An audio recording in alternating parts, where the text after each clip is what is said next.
Welcome to Manage Smarter, everyone. I'm Audrey, Vice President of Communications here at SalesFuel. And we got a guy today, Lee, that's going to talk about performance-driven neurology.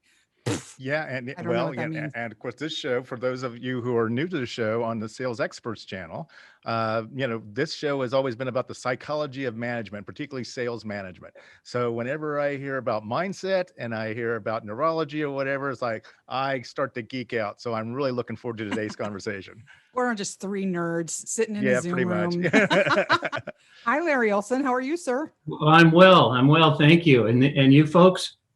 Very good. Very Well, good. We're yeah. so glad you could join us today. Well, I thank you so much for having me. It's a real pleasure to be on your show. All right. So for those of you that don't know Larry, you should know him. He is an international speaker, author, podcast host, and executive coach. He's a bit of an underachiever, I'd say. His years of experience working with Fortune 50 companies, championship teams, and entrepreneurs on establishing their vision and sense of purpose. And he's passionate about providing individuals with the habits that they didn't even know that were holding them back, how to get rid of them. Ineffective, ingrained. Those are two words we want to get rid of. And he's also got a best-selling book called Get a Vision and Live It, helping people learn how to change their attitudes to align with their vision. So welcome, Larry. Where do we want to start with all this? Oh, well, where would you like to start? I'd like to start by let's just define what performance-driven neurology is. Yeah. Well, most people, in order to grow, have to make some changes in their life. And change happening to be the number second fear of man, there's an automatic reluctance from the amygdala to keep us the same, so we fight it. And the only change most people are interested in is the one they've come up with themselves. And that's the challenge that leadership has, is they are imposing change on their people, no matter how powerful or positive it may be. But they don't understand what's going on internally in the minds of the individuals who are nodding like, that's a great idea. And inside they go, there's not a prayer, I'm going to be doing that. And there's a lot of performance that's lost in that process. So what I do is I help people understand how the brain operates, how it processes information, and how we make decisions. And the reason I bring a little science in is to help people overcome their own skepticism to, I can't do any more than this. Yeah, go ahead. Yeah, well, if you don't have that trust, that I think that's first and foremost, because like, okay, you want to thrust this change upon me. It's like, what are your intentions? What is it that you have in mind here? Absolutely. And that's one of the, in my education, one of the most important things to people who are involved in it. And you've got to really respect and admire your people to incorporate them into the decision-making process. Sometimes I go into a company that doesn't have a vision, they don't have a sense of purpose. Other times I go into one who does. Either way is, what percentage of engagement do you have? How many? Gotta live it. Absolutely. Yeah. And do the people see themselves accomplishing what's important to them through what the ideology, vision, and goals are of the organization? So what are these buckets of neurology and the way we all process and take in our information, for lack of a better word, bucket, that are like the most common categories that you divide people into? Well, I typically don't divide people into categories, because then you're getting into labeling. And labeling is part of the problem to begin with. Because great example, if someone shows up late to work, how many times do they have to show up late before we believe that they're late? And then once we have that belief, they show up on time the next time and people get sarcastic. What'd your watch break? What happened? Now here they've just witnessed punctuality, but because of the belief that they've stored neurologically in their brain, that narrative, that's all they see. And until the narrative changes, the brain can only process that which matches our beliefs. It's the only way it works. And I'm guilty of that, because I was having a conversation with Lee recently about punctuality. And you said to me, Lee, this person's, their brain doesn't keep the clock the way your brain keeps the clock. And like Larry, they don't even know there is a clock. They don't even know there is a clock. When I went, what? And then Larry, you showed up early in the Zoom room for this because that's the time that you're running on. So it's interesting how it's three different lenses of time. Yeah. And whatever our truth is, whatever we believe to be the way things should be, that's where you get into the concept that we'd rather be right than successful. So just an example I give people is the brain, which stores all this information, is connected to the spinal cord through what's called the reticular activating system. It's known as the RAS. It keeps us alert. It does all the automatic systems, so we're able to digest and breathe and all of these without thinking about it. And the challenge is it only pays attention because there's over 30 trillion bits of information that our brain is processing a second. And you and I get confused at multitasking. If I'm driving and talking on the phone, I'll miss an exit. So I really have to focus. And there's only so many things we can focus on. But once we decide something in our mind that is the truth, and it can be simply foods that we eat, the way people react, and this is where attitudes come into play with leadership, is I go into work with leaders, and the challenge that I face is they already have attitudes about their people and what they're capable of. And the attitudes are a learned behavior. We're not born with them. By the time a child's about 10, they have over 200,000 attitudes. And an attitude does not kind of affect behavior. It dominates. It has 100% effect on behavior. And until those are changed or altered, then we try hard to get along, to be okay with the person who's late, when in reality we're seething. And until we make a change in those attitudes, which most people don't know how to do, so they just put on a new one, then we can't really fulfill what the possibilities are for each and every one of us relative to our own performance. So let's just take your example here. So a sales manager, I've got a salesperson, whatever, who's always late for the sales meetings. It's like always has an excuse, strolling in 2 or 3 minutes in after we've already started the meeting. Then how would you recommend that to that manager then to change their mindset, their narrative, to be able then to either accept and work with the person that's always 3 minutes late, or to try to get them to change their behavior so that they're not disrespecting the time of clients? Absolutely. So let's say, Lee, you were the one who was being late all the time. What? I'd go, hey, Lee, what happened? You know, we started at 9 and you came in around 9:05. Oh, I had an important client call, whatever, that ran late. Oh, I totally understand, man. I can't tell you how many times that happens to me. Hey, do you have any idea how important your contribution is to the success of our meetings? Not really, no. Oh man, I'm telling you, they're just not the same when you're not there. Do you want to be on time to our meetings? Do you find value in them? Oh, absolutely. I always try. Yeah, well, you know, I can appreciate that. Hey, what do you think you could do the next time you're having a conversation with a client and you see it's going to go a little late so that you can still be on time? Well, I mean, you know, I'm in sales, so the client's, you know, giving me money. So it's like, to me, that's maybe of greater importance than actually attending a meeting. It's like, I got to close a sale. Well, I couldn't agree with you more. And who set up the appointment with the client? I did. Ah, okay. And do you think in the future maybe you could set the appointment up Here so it is. it'll leave you some time? Here it is. Time. Yeah.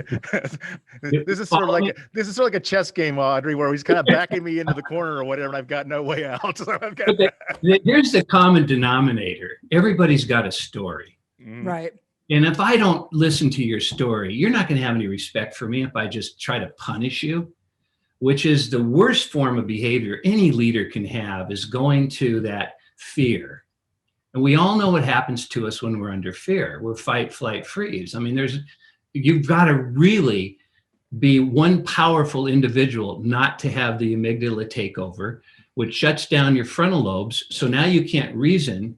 That's why people say count to 10 when you're upset. The reason being, needless to say, is allow your brain to start to make decisions again and not be on automatic. Well, I Now, think that's I'm the other gonna- thing too that surprises me too, Larry, is What's that that? we forget as bosses that, you know, that the gravity, the weight of what we say as bosses, because there's, you know, can create fear and anxiety and everything like that, even though we didn't intend for it. We didn't feel like we said it in a way that would cause that, just because of our positions alone.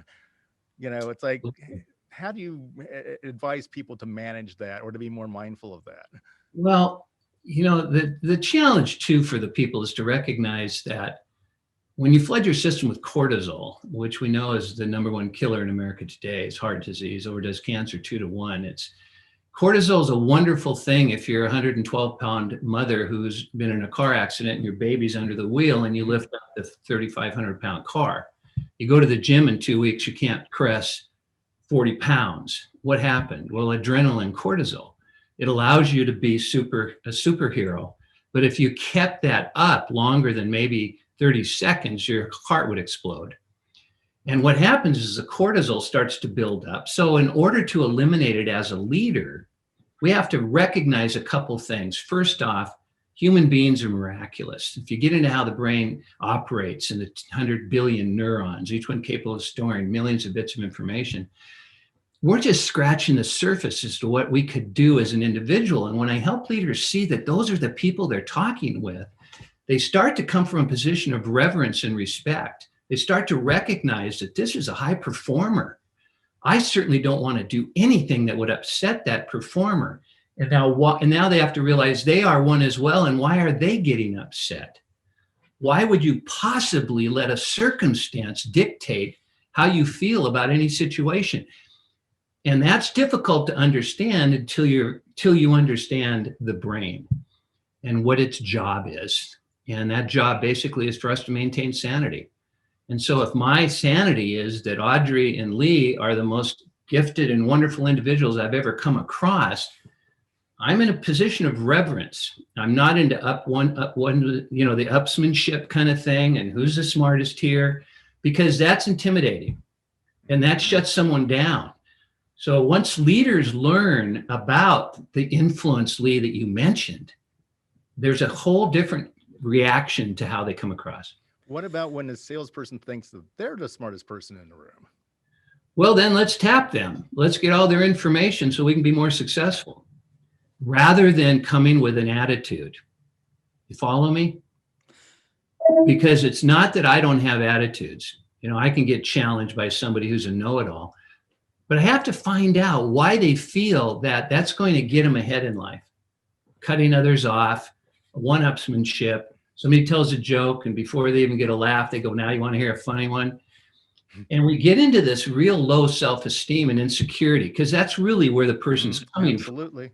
And we have to respect that, because something happened along their journey that's caused them to behave this way. And I'm not talking about analysis. I'm just talking about little forgiveness. Well, and the people who with low self-esteem can also be very high performers. Absolutely. And we don't want to squelch that. And that's, like you said, how influential we are with one another. How do we get the basic rewiring of the attitude adjustment to last and extend for the long term?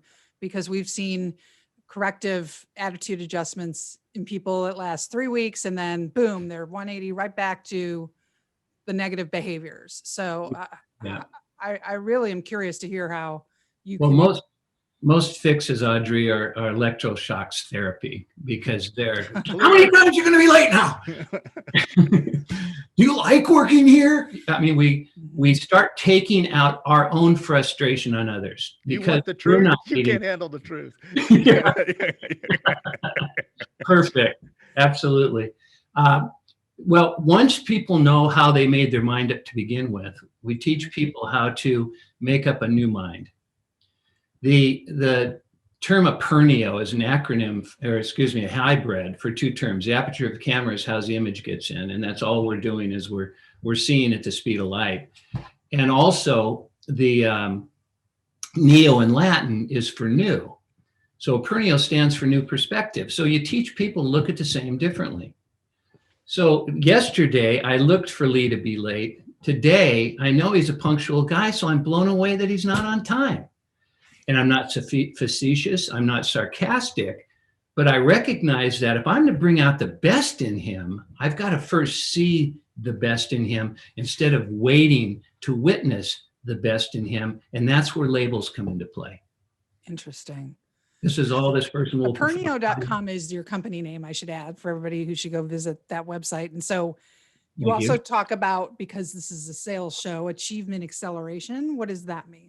What's the definition of that? The definition of achievement acceleration is growing faster than your current track, to being able to perform almost overnight. And that's how fast we can change when it makes sense to us. Well, the mindset's got to change before anything changes, right? Absolutely. Absolutely. And typically that either happens through fear or value. Mm. And 95% of corporations operate from fear because it's easier. And when you get into the value side, here's another interesting stat. When you operate from 95% fear, guess what percentage of performance we're able to realize from people that are operating from fear? 5%? Yeah, very nice. Yeah.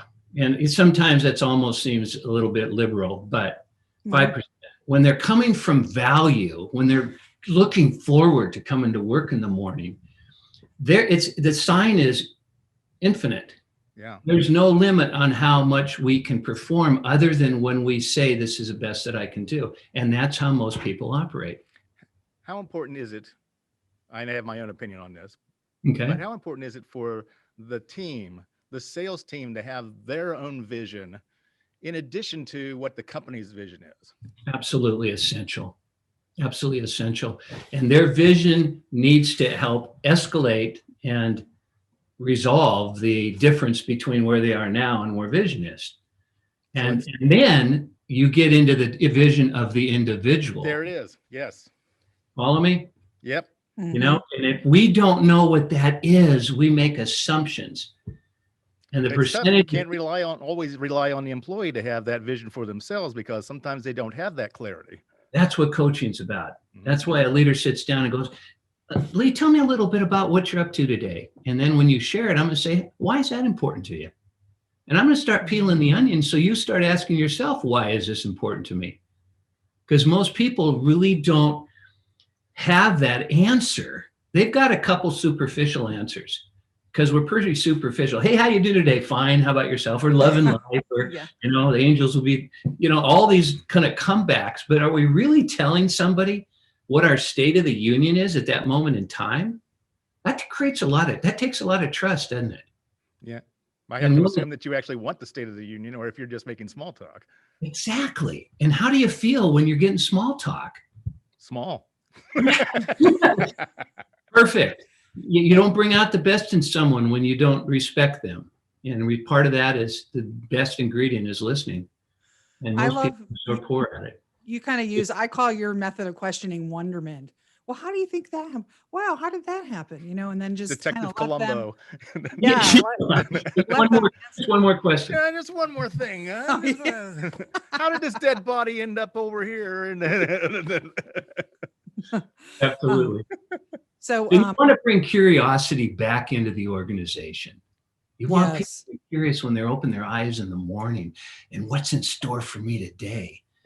And the most important thing is what's that got to do with my vision? Because here's another important fact that you folks are probably well aware of, is we make all these decisions based on information that's been stored neurologically in the cell of our brain since we popped out of the womb. Okay. And studies show we were listening and learning while we were in the womb, but we're not going to go into that right now. So whenever we make a decision, where do we go to? We go to all that stored information. Yeah. Okay. And we don't even think about it. We just react instantaneously. Okay. And that's when we talk about keep doing the same thing, expecting different results. I mean, it's insanity, but that's how 95% of people live. But when you have a vision, for instance, look in your own rooms right now. Can you see any red? Yes. Boy, I don't have a lot of red in this room. I do. Well, you got kind of a takeoff of it with that orange. That orange. Yeah. I love that. Yeah, for sure. Okay. So what were you looking for? A color. Which one? Red. Why? Because you asked me. You challenged me. Yeah. So how come you weren't looking for green? Because that's not what we were talking about. Okay. Whatever you're thinking about is all you'll see. Ah. Right there. I love it. You got it? So you put new things in. Well, you tend to go where your head is, you tend to go where what you're looking at, right? Yes. And that's where we get the truth. But we don't realize that 95% of that information we're relating to is from the past. Well, that's it. And sales too. We're looking at the CRMs. So we're looking at all the past action and behavior and everything like that. When as coaches, if we want to improve that, we need to actually start with the mindset. We need to then look at the motivation and then the behavior that goes into what actions we are taking with a client or a prospect, or toward achieving our sales goals. It seems like as sales managers, sometimes we look only at what the CRM says and what your closing ratio is and everything like that, and try to coach to that. But in reality, what we need to be coaching at is the why. Yes, Mhm. absolutely. So Which Simon Sinek popularized for all of us. I wanted to go back to that example. So you're talking about the company vision, team Right. vision, individual vision. Okay. How would you advise managers when a salesperson's individual vision is not in alignment with the team vision? We got to go back to the questions again. Mm. Hey, I've noticed that this is going on and this is going on and this is going on. And I was just curious, how do you believe that that's going to get us over to here? Mm-hmm. Now, you have really got to watch your intent when you do that. Mm-hmm. And unfortunately, most people's intent is, I'll show you because I'm wiser than you are. Therefore, I have this title or I'm in this position. And when you break that, when leaders recognize that that's going to hold them back in their team, they easily drop those behaviors. It's really amazing. And that's what's so powerful about the education is you get to decide for yourself whether you want to behave like that anymore. And if you get to the point where the person's, excuse me, Audrey. Okay, go ahead. I was gonna say, does that apply to the younger generations that have a different work style and expectations of the employee-employer relationship and dynamic? Does this all apply equally? This is the big dilemma, Okay. the labels again. I've had so many leaders come up to me and say, well, how do you motivate a millennial? And I go, ask them. I'll tell you. I mean, it's the same thing. And once you find out what motivates them, have that tied into what it is they want to accomplish and how that's going to tie into the vision. Because if they ultimately decide, whoever it may be, that I don't want to work towards that, that's when, you need to make a change. You need to find out, because you don't want anybody in your organization that doesn't want to be there. Yeah. Mm-hmm. You're not disappointed with them growing and becoming more. They just might not work in the organization that they're in because we have different values and we have different objectives. And if they don't want to be here, I'm not disappointed that when they leave. No, you're not. And they're grateful because they haven't been successful here. And isn't interesting, and the people that are listening know this, how many times someone has left and go on somewhere else and be highly successful. Mm-hmm. Why do we need to have that happen when we can change the attitudes internally in the organization so people don't have to leave? And that's where retention comes into play. But it's a double-edged sword, though. It's like, we can look at our attitudes, but Correct. It's also about their individual attitudes. And if we're not successful in being able to change that mindset, whether it be through the way that they're wired or things that happened to them when they were kids or anything like that, it's like sometimes it's just, or some men you just can't reach. So. Yeah, and you got to be careful about that belief too, because then you'll find those that you can't reach. What I have found is, do you really want to play here? And you really got why are you working for our company to begin with? I apologize that I hadn't found that out earlier, but why are you? And when you find that out, you're recognizing that this person's capable. There's not some brain dysfunction. They're more than capable. This just isn't the right fit. Mm-hmm. And more often than not, when you have that conversation, they'll tell you what's troubling them. You don't have to be an analyst. You don't have to take classes in psychology. You just have to care about your people. And when it all starts from that, Larry, it totally all starts from that. The best managers, and the survey work that we've done of salespeople, best sales manager they ever had, and we asked them that question, number one thing, they felt that the manager cared about them. Yeah. Not even close. Yeah. It seems so simple, doesn't it? Yeah. But you get a lot of leaders that weren't cared about. And so you've got to bring it to them. In the education, I put everybody through the organization, every associate, every worker, vendors. so that everybody has the opportunity to see what this company is all about and why it wants to do what it does. And then you begin to dissect it. Once you've decided what the purpose of the organization is, what's going on right now where you'd be in no danger of pulling this off. And then that's where values come in, because you start saying, well, if we behave like this wouldn't exist. If we behave like that wouldn't exist. And pretty soon you've eliminated all the problems in the organizations with a new reality. And that's like saying we'll be successful if all the walls are red. When you go back to work now, you can see you got some painting to do. Mm-hmm. But nobody gets upset with one another because they've all gone through this thing together. They're all a part of it. They've all decided what are the measurables to tell us that we've actually crossed the finish line. And it's a wonderful thing. My last question for you today, Larry, is this. If you get a leader then who wasn't cared for, then therefore has not been able to learn from a demonstration of caring. So therefore they're not, I think it's more challenging for them to demonstrate a caring attitude toward other people. It's like, how do you help those people? I hear their story, and all of a sudden I become the person in their lives that finally cares about them. And, it only takes one individual. It only takes one moment for someone to recognize what they've been doing with their lives and how frustrating some things have been for them. And then they, not knowing that it was them, they start to point the finger and they become the victim, and victims are powerless. So I have yet to find anyone, one person. I had a Toyota dealership it was number 7 in the country. And after a year and a half, they were up to number 2, which is very significant in the auto industry. Mm-hmm. They only changed one person, and that's the one who didn't want to come and thought all of this was BS. Had every opportunity to come around and want to play, but decided that, and they happened to be the general manager. Mm. So they were a real key player. And so, I can't take a lot of credit for them being successful, because guess who was holding them back all those years? Even though they gave me a lot of credit for their success. But that's the only person I can think of in over 40 years of being involved in this business that had to go away. Mm. That would rather go, I want to be a part of this. This is the first time I've really been a part of something greater than self. And that really is a wonderful thing to be a part of. Well, that sounds wonderful. Aperneo.com is your website. The book, Get a Vision and Live It. Larry, this has been great advice today. Thank you. Oh, you're more than welcome. Thank you too.